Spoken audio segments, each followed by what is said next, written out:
ഇസ്ലാമിക ലോകത്തെ നിർണായകമായ ഒരു പോരാട്ടമായിരുന്നു പേർഷ്യൻ പട്ടണമായ അഹ്വാസ് പിടിച്ചടക്കാനുള്ള പോരാട്ടം. ആ ഒരു തന്ത്രപ്രധാനമായ ആ ഒരു പോരാട്ടത്തിൽ നേതൃത്വം കൊടുക്കാൻ വേണ്ടി സയ്യിദുനാ ഉമർ ഇബ്നുൽ ഖത്താബ് റളിയല്ലാഹു അൻഹു തെരഞ്ഞെടുത്ത സ്വഹാബി സലമത്ത് ബിനു ഖൈസ് അൽ അഷ്ജഈ എന്ന പേരുള്ള പ്രമുഖനായ സ്വഹാബി ആരാണ്, അവരുടെ ചരിത്രം എന്താണ്, നമുക്ക് കഥ കേൾക്കാം. ഒരിക്കൽ ഒരു ദിവസം ഒരു രാത്രി ജനങ്ങളുടെ അവസ്ഥകൾ എന്തൊക്കെയാണ് എന്നറിയാൻ വേണ്ടി നഗരങ്ങളിലൂടെ, പ്രാന്തപ്രദേശങ്ങളിലൂടെ, മദീനയുടെ ഓരോ പ്രദേശങ്ങളിലൂടെയും രാത്രി ഇങ്ങനെ സഞ്ചരിക്കുകയാണ് ഖലീഫ ഉമർ ഇബ്നുൽ ഖത്താബ് റളിയല്ലാഹു അൻഹു. തൻ്റെ ഭരണത്തിന് കീഴിൽ ആരും പ്രയാസപ്പെടരുത്, ആർക്കെങ്കിലും എന്തെങ്കിലും പ്രയാസങ്ങളുണ്ടെങ്കിൽ നേരിട്ട് അറിയുക എന്ന ലക്ഷ്യത്തിലാണ് ഖലീഫ ഉമർ ഖത്താബ് റളിയല്ലാഹു അൻഹു അങ്ങനെ സഞ്ചരിക്കാറുണ്ടായിരുന്നത്. അന്ന് പക്ഷേ സഞ്ചരിക്കുന്നതിനിടയിൽ കാര്യങ്ങളൊക്കെ അന്വേഷിക്കുന്നുണ്ടെങ്കിലും മനസ്സ് പ്രധാനപ്പെട്ട ഒരു വിഷയത്തിൽ ഉടക്കി നിൽക്കുകയായിരുന്നു. കാര്യം, പേർഷ്യയുടെ പടിഞ്ഞാറ് ഭാഗത്തായി സ്ഥിതി ചെയ്യുന്ന അഹ്വാസ് എന്ന് പറയുന്ന പ്രദേശം വളരെ നിർണായകമായ ഒരു പ്രദേശമാണ്. ആ ഒരു പ്രദേശത്തേക്ക് ഒരു തന്ത്രപരമായ ഒരു സൈനിക നീക്കം അത്യാവശ്യമായി വന്നിരിക്കുകയാണ്. അതിനുവേണ്ടി ആരെയാണ് നിയോഗിക്കേണ്ടത് എന്നതിനെക്കുറിച്ചാണ് ചിന്തകളിൽ മുഴുകിയിരിക്കുന്നത് ഖലീഫ. തിരുനബി സല്ലല്ലാഹു അലൈഹി വസല്ലമ തങ്ങളുടെ അനുയായികളിൽ ധാരാളം ആളുകളുടെ മുഖം ഖലീഫയുടെ മനസ്സിലൂടെ ഇങ്ങനെ മിന്നി മറയുന്നുണ്ടെങ്കിലും ഒന്നിലും ഒരു ഉറച്ച തീരുമാനത്തിലെത്തുന്നില്ല. അങ്ങനെ കുറേ നേരം ആലോചനയിൽ ആണ്ടുപോയി അവസാനം ഖലീഫയുടെ മുഖം പ്രകാശപൂരിതമാവുകയാണ്. കിട്ടിപ്പോയി. ആ ഒരു നിർണായകമായ ഒരു യുദ്ധം നേതൃത്വം ഏൽപ്പിക്കാൻ പറ്റിയ ഒരാളെ കിട്ടിയിട്ടുണ്ട്. അന്ന് നേരം പുലരുമ്പോഴേക്കും ഒരാളെ പറഞ്ഞയച്ച് രാവിലെ തന്നെ സലമത്ത് ബിനു ഖൈസ് റളിയല്ലാഹു അൻഹുവിനെ ഖലീഫ വിളിപ്പിക്കുകയാണ്. എന്നിട്ട് അവരോട് ഈ തന്ത്രപ്രധാനമായ നീക്കത്തെക്കുറിച്ചും ആ ഒരു യുദ്ധത്തിനുള്ള നീക്കങ്ങൾ എങ്ങനെയായിരിക്കണം, ചുവടുവെപ്പുകൾ എങ്ങനെയായിരിക്കണം തുടങ്ങിയിട്ടുള്ള കാര്യങ്ങളൊക്കെ ഖലീഫ വിവരിച്ചു കൊടുക്കുകയാണ്. ഖലീഫ അവരോട് ഇങ്ങനെയാണ് പറഞ്ഞത്: അഹ്വാസിലേക്കുള്ള സൈനിക നീക്കത്തിൻ്റെ ഉത്തരവാദിത്വം, ഇതിൻ്റെ നേതൃത്വം ഞാൻ നിങ്ങളെ ഏൽപ്പിക്കുകയാണ്. അള്ളാഹുവിൻ്റെ നാമത്തിൽ താങ്കൾ യാത്ര പുറപ്പെട്ടുകൊള്ളുക. അവിടെ ചെന്ന് അള്ളാഹുവിൻ്റെ മാർഗത്തെ എതിർക്കുന്ന, ആക്രമിക്കുന്ന ആളുകളുമായി നിങ്ങൾ യുദ്ധം ചെയ്യുക. ആദ്യം തന്നെ നിങ്ങൾ ചെയ്യേണ്ടത് അവർ ഇസ്ലാമിലേക്ക് ക്ഷണിക്കുക എന്നതാണ്. അതിനവർ തയ്യാറാവുകയാണെങ്കിൽ പിന്നീട് നിങ്ങൾ നടത്തുന്ന യുദ്ധങ്ങളിലൊക്കെ അവർക്ക് പങ്കെടുക്കുകയും അവരുടെ വീടുകളിൽ താമസിക്കുകയും എല്ലാം ചെയ്യാം. ഇനി അവർ ഇസ്ലാമിലേക്ക് വരികയും യുദ്ധങ്ങളിൽ പങ്കെടുക്കാൻ താല്പര്യമില്ലാത്തവരായി കാണുകയും ചെയ്താൽ അതും സ്വീകരിക്കാം. അവരിൽ നിന്ന് സക്കാത്ത് മാത്രം വാങ്ങിയാൽ മതിയാകും. യുദ്ധത്തിന് ശേഷം ലഭിക്കുന്ന യുദ്ധാർജിത മുതലുകൾ അവർക്ക് ലഭിക്കില്ല. അതേസമയം അവർ യുദ്ധത്തിനും തയ്യാറായി വരികയാണെങ്കിൽ യുദ്ധാർജിത മുതലിൽ നിന്ന് അവർക്കും ലഭിക്കുന്നതായിരിക്കും. നിങ്ങൾക്കുള്ള അതുപോലുള്ള എല്ലാ അവകാശങ്ങളും അവർക്കും ഉണ്ടായിരിക്കും. ഇനി അവർ ഇസ്ലാമിലേക്ക് വരാൻ നിഷേധിക്കുകയാണെങ്കിൽ ഒരു ചെറിയൊരു ചുങ്കം, ഒരു നികുതി നൽകിക്കൊണ്ട് അവർക്ക് സന്തോഷത്തോടു കൂടി തന്നെ ആ രാജ്യത്ത് തുടർന്നും അവരുടെ മതം അനുസരിച്ച് തന്നെ മുന്നോട്ട് പോകാം. അങ്ങനെ വരികയാണെങ്കിൽ അവരുടെ കാര്യങ്ങൾ അവർക്ക് സ്വതന്ത്രമായി വിടുക. അവരെ ശത്രുക്കളിൽ നിന്ന് നിങ്ങൾ സംരക്ഷിക്കണം. അവർക്ക് താങ്ങാനാവാത്ത കാര്യങ്ങൾ ഒരിക്കലും അവരോട് കൽപ്പിക്കാൻ പാടില്ല. ഇനി ഇതിനൊന്നും അവർ തയ്യാറാവുന്നില്ല, അവരക്രമമാണ് ഉദ്ദേശിക്കുന്നതെങ്കിൽ നിങ്ങൾ ഒരു യുദ്ധത്തിന് തയ്യാറെടുത്ത് സൈനിക നീക്കവുമായി മുന്നോട്ട് പോവുക. അങ്ങനെ യുദ്ധം നടക്കുന്ന ഒരു സാഹചര്യം വന്നാൽ ഒരിക്കലും വഞ്ചന കാണിക്കരുത്. മനുഷ്യത്വപരമായ എല്ലാ കാര്യങ്ങളും മുറുകെ പിടിച്ചുകൊണ്ടായിരിക്കണം. കുട്ടികളെ കൊന്നൊടുക്കരുത്, അംഗങ്ങളെ അംഗഭംഗം വരുത്തുക, അതായത് ശരീരത്തിൻ്റെ അവയവങ്ങൾ ഛേദിച്ച് കളയുക തുടങ്ങി ക്രൂരമായി ആ കാലഘട്ടത്തിൽ പരിചയമുണ്ടായിരുന്ന പല യുദ്ധമുറകളും ഒരിക്കലും എടുക്കരുത്. ഇസ്ലാമിൽ അതിൻ്റേതായ മാന്യതയുണ്ട്. അതെല്ലാം പാലിച്ചുകൊണ്ട് മാത്രമാണ് മുന്നോട്ട് പോകേണ്ടത്. ഖലീഫ ഉമർ ഇബ്നുൽ ഖത്താബ് റളിയല്ലാഹു അൻഹു സലമത്ത് ഇബ്നു ഖൈസ് അൽ അഷ്ജഈ റളിയല്ലാഹു അൻഹു എന്ന സേനാനായകന് നിർദ്ദേശങ്ങൾ നൽകുകയാണ്. സലമത്ത് റളിയല്ലാഹു അൻഹു പറഞ്ഞു: ഈ അമീർ അൽ മുഅ്മിനീൻ അങ്ങ് പറഞ്ഞതുപോലൊക്കെ അതനുസരിച്ച് ചെയ്തുകൊള്ളാം. വളരെ വൈകാരികമായ ഒരു യാത്രയപ്പാണ് ഉമർ റളിയല്ലാഹു അൻഹു അവർക്ക് കൊടുക്കുന്നത്. കാരണം വളരെ പ്രധാനപ്പെട്ട ഒരു സൈനിക നീക്കമാണത്. സാധാരണ കേന്ദ്രം പോലെയല്ല, അതിശക്തമായ കോട്ടകളാൽ സമ്പന്നമായ ചുറ്റുമതിലുകളുള്ള വലിയ സൈനിക ശേഷിയുള്ള ഒരു പ്രദേശത്ത് കീഴടക്കാൻ വേണ്ടി ഉള്ള പുറപ്പാടാണ്. അതുകൊണ്ട് തന്നെ വലിയ വൈകാരികമായി ഉമർ റളിയല്ലാഹു അൻഹു സലമത്ത് ഇബ്നു ഖൈസ് റളിയല്ലാഹു അൻഹു രണ്ട് കൈകളും തൻ്റെ ശരീരത്തോട് ചേർത്ത് പിടിച്ച് അള്ളാഹുവിനോട് കൈ ഉയർത്തി പ്രാർത്ഥിച്ചുകൊണ്ടാണ് അവർ യാത്രയാക്കുന്നത്. എത്രമാത്രം ഭാരിച്ച ഒരു ഉത്തരവാദിത്വമായിട്ടാണ് ഈ സംഘം പോകുന്നത് എന്ന ചിന്ത സയ്യിദുനാ ഉമർ റളിയല്ലാഹു അൻഹു ഉണ്ടായിരുന്നു. അവർ യാത്ര പോകുന്നത് നോക്കി അവിടെ നിൽക്കുകയാണ് ഖലീഫ ഉമർ ഇബ്നുൽ ഖത്താബ് റളിയല്ലാഹു അൻഹു. പേർഷ്യയുടെ അതിർത്തിക്കും ബസറക്കും ഇടയിലായി സ്ഥിതി ചെയ്യുന്ന ഒരു മനോഹരമായ പ്രദേശമാണ് അഹ്വാസ്. അങ്ങോട്ട് കയറി ചെല്ലുക ഒരിക്കലും എളുപ്പമല്ല. കാരണം ധാരാളം കോട്ടമതിലുകളും ചുറ്റുമതിലുകളുമാലും സമ്പന്നമായ സംരക്ഷിത പ്രദേശമാണത്.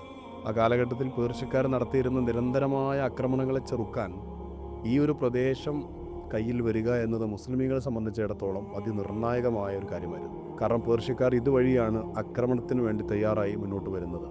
മാത്രവുമല്ല, പേർഷ്യക്കാർ ഇറാഖിനെ ഒരു താവളമായി ഉപയോഗപ്പെടുത്തി മുസ്ലിം ലോകത്തെ ആക്രമിക്കുന്നതിന് തടസ്സം സൃഷ്ടിക്കാനും ഈ പ്രദേശം കയ്യിൽ വരിക എന്നത് അതിനിർണായകമായിരുന്നു. തൻ്റെ കീഴിലുള്ള വലിയൊരു സൈന്യത്തെയും കൊണ്ട് സലമത്ത് ബിൻ ഖൈസ് റളിയല്ലാഹു അൻഹു മുന്നോട്ട് പോവുകയാണ്.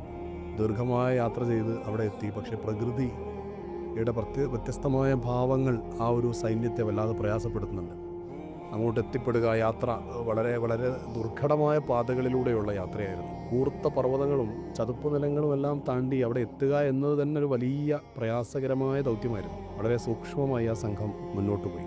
മാരകമായ വിഷങ്ങളുള്ള പാമ്പുകളെയും തേളുകളെയും ഒക്കെ ആക്രമണം ഇല്ലാതിരിക്കാൻ വേണ്ടി ഉറക്കമൊഴിച്ചാണ് ആ സംഘത്തിലെ പലരും എല്ലാവർക്കും വേണ്ടി കാവലിരുന്നത്. അങ്ങനെ ദുർഘടമായ പാതകൾ, വളരെയധികം ബുദ്ധിമുട്ടുകൾ സഹിച്ച് ഖലീഫ പറഞ്ഞയച്ച ആ സൈന്യം മുന്നോട്ട് പോവുകയാണ്.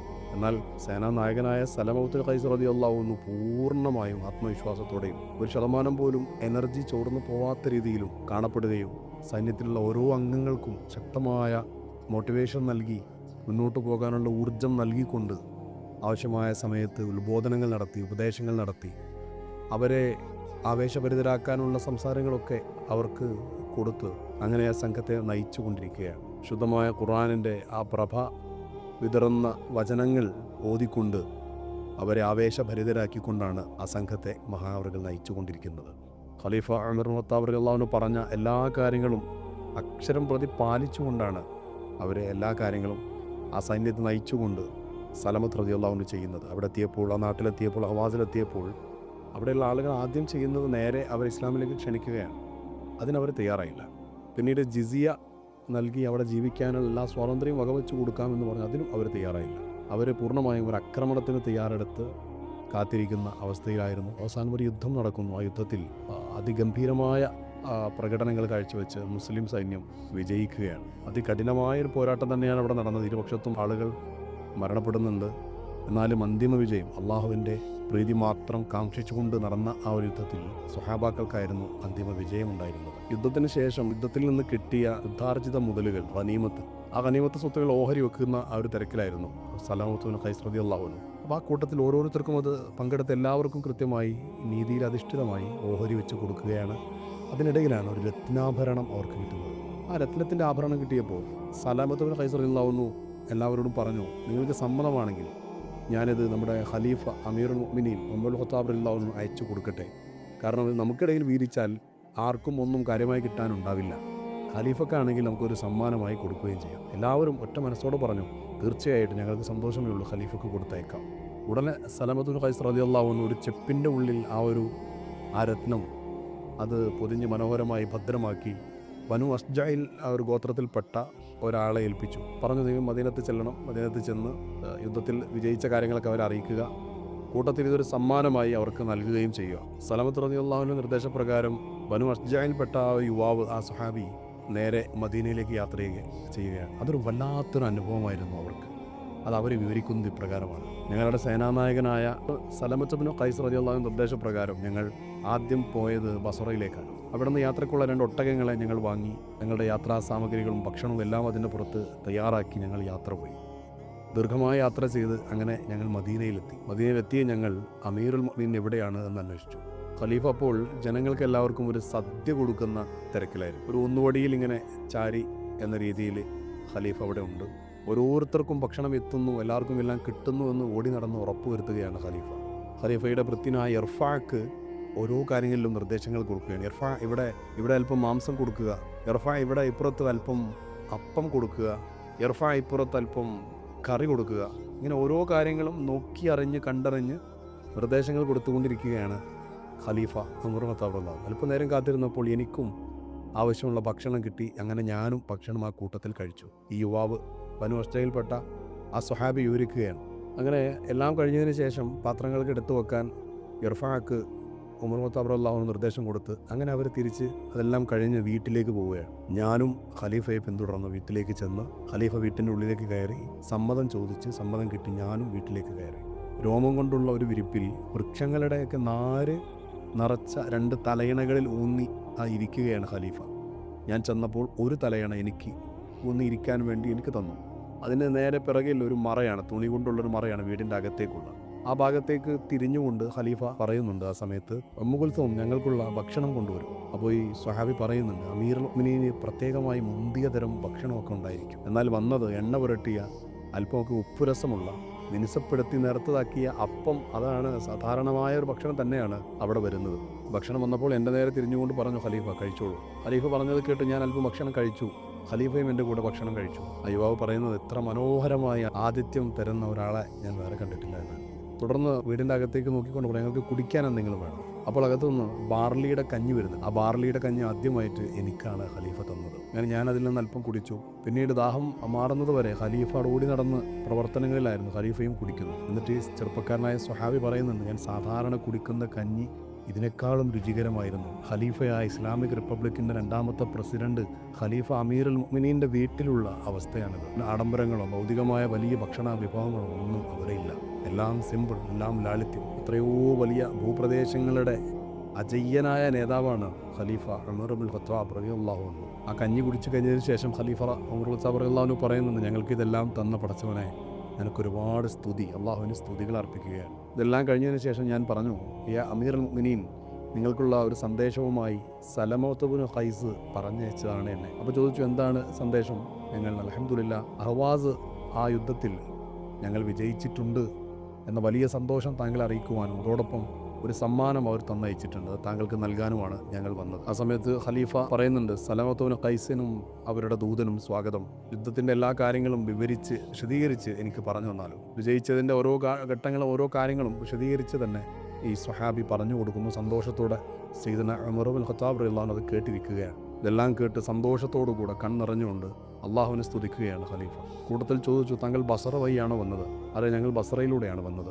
ബസറയിലുള്ള മുസ്ലിമീങ്ങളുടെ അവസ്ഥ എന്താണ്? ഖലീഫ അന്വേഷിക്കുകയാണ്. അവർ പറഞ്ഞു, അവർ അള്ളാഹുവിൽ നിന്നുള്ള റഹ്മത്തിലും സന്തോഷത്തിലും ഒക്കെ വളരെ റാഹത്തായി കഴിയുകയാണ്. സാധനങ്ങളുടെ വിലകളൊക്കെ എങ്ങനെയാണ് അവിടെ? ഈ സ്വഹാബി പറഞ്ഞു, സാധനങ്ങൾക്കൊക്കെ നല്ല വിലക്കുറവാണ് അവിടെ മാംസമൊക്കെ കിട്ടുമോ? മാംസം അറബികളുടെ ഒരു പ്രധാനപ്പെട്ട ഒരു വിഭവമാണല്ലോ. അപ്പോൾ സ്വഹാബി പറഞ്ഞു, എല്ലാ തരത്തിലുള്ള മാംസങ്ങളും അവിടെ സുലഭമാണ്. അവർ സന്തോഷത്തോടെ തന്നെയാണ് ജീവിക്കുന്നത്. അപ്പോൾ എൻ്റെ കയ്യിലുണ്ടായിരുന്ന ഒരു ചെറിയ ചെപ്പ്, ആ ഒരു സമ്മാനം, അത് നോക്കിക്കൊണ്ട് എന്താണ് താങ്കളുടെ കയ്യിൽ നിന്ന് ഖലീഫ ചോദിച്ചപ്പോൾ ഞാനിങ്ങനെ പറഞ്ഞു, ഞങ്ങൾ യുദ്ധാർജിത മുതലുകൾ ശേഖരിക്കുന്നതിനിടയിൽ ഒരു രത്നാഭരണം ഞങ്ങൾക്ക് കിട്ടി. അപ്പോൾ സലമത്തുൽ ഖൈസ് റളിയല്ലാഹു അൻഹു അവർക്കിടയിൽ വീതിക്കാതെ അതൊരു താങ്കൾക്കൊരു സമ്മാനമായി അവരുടെയൊക്കെ സമ്മതപ്രകാരം എൻ്റെ അടുത്ത് തന്നയച്ചതാണ്. ആ ഒരു ചെപ്പ് ഞാൻ ഖലീഫക്ക് കൊടുത്ത് അത് തുറന്നു നോക്കി. അതിനകത്തുള്ള വൈരക്കല്ലുകൾ, ആ രത്നത്തിൻ്റെ കല്ലുകൾ കണ്ട ഉടനെ ചാടി എഴുന്നേറ്റു ഖലീഫ ഉമർ ഇബ്നുൽ ഖത്താബ് റളിയല്ലാഹു അൻഹു.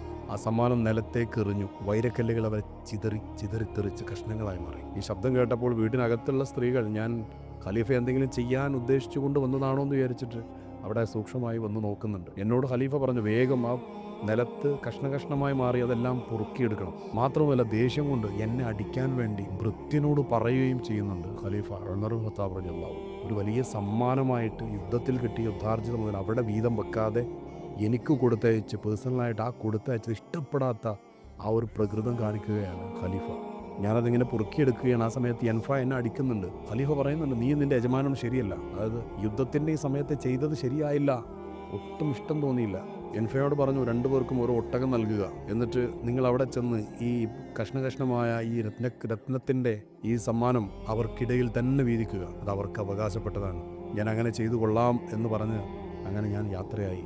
അവിടുന്ന് അഹ്വാസിലേക്ക് തിരിച്ചുപോയി പറഞ്ഞതുപോലെയൊക്കെ ചെയ്തു. പോകുന്ന സമയത്ത് ഖലീഫ റളിയല്ലാഹു അൻഹു ഒരു കാര്യം കൂടെ പറഞ്ഞു, പട്ടാളക്കാരെല്ലാവരും അവിടുന്ന് പിരിഞ്ഞു പോകുന്നതിന് മുമ്പ് അവിടെ എത്തിയത് അവർക്കിടയിൽ വിതരണം ചെയ്തില്ലെങ്കിൽ നിന്നെയും നിന്റെ യജമാനനെയും നിങ്ങളുടെ വില്ല് ഞാൻ ഒടിക്കും. ഇത്രയും ദേഷ്യത്തിലാണ് ഖലീഫ. കാരണം ഒരു സമ്പത്ത് തനിക്ക് സമ്മാനമായി കൊടുത്തയച്ച് ഇഷ്ടപ്പെട്ടില്ല, അത് അവിടെ തന്നെ വിതരണം ചെയ്യേണ്ടതായിരുന്നു. അത്രമാത്രം ഭൗതികതയോട് താല്പര്യമില്ലാതെയാണ് അവർ ജീവിച്ചത്. അവിടെ എത്തി കാര്യങ്ങളൊക്കെ പറഞ്ഞ് പട്ടാൾക്കാർക്കിടയിൽ വിതരണം ചെയ്തിട്ടാണ് ആ സദസ്സ് അവിടെ പിരിഞ്ഞു പോകുന്നത്. ഇസ്ലാമിക ലോകത്ത് നിർണായകമായ വലിയ ഒരു സമരത്തിന് നേതൃത്വം കൊടുത്ത ഖലീഫയ്ക്ക് ഏറ്റവും ഇഷ്ടപ്പെട്ട ഒരു സ്വഹാബിയാണ് സലമത്ത് ഇബ്നു ഖൈസ് അൽ അശ്ജഈ റളിയല്ലാഹു അൻഹു. അവരുടെ കൂടെ നാളെ അള്ളാഹുവിൻ്റെ ഹബീബായ സ്വല്ലല്ലാഹു അലൈഹി വസല്ലം തങ്ങളുടെ കൂട്ടത്തിൽ സ്വർഗ്ഗലോകത്ത് അള്ളാഹു നമ്മളെല്ലാവരെയും ഒരുമിച്ച് കൂട്ടി തരട്ടെ. ആമീൻ യാ റബ്ബൽ ആലമീൻ.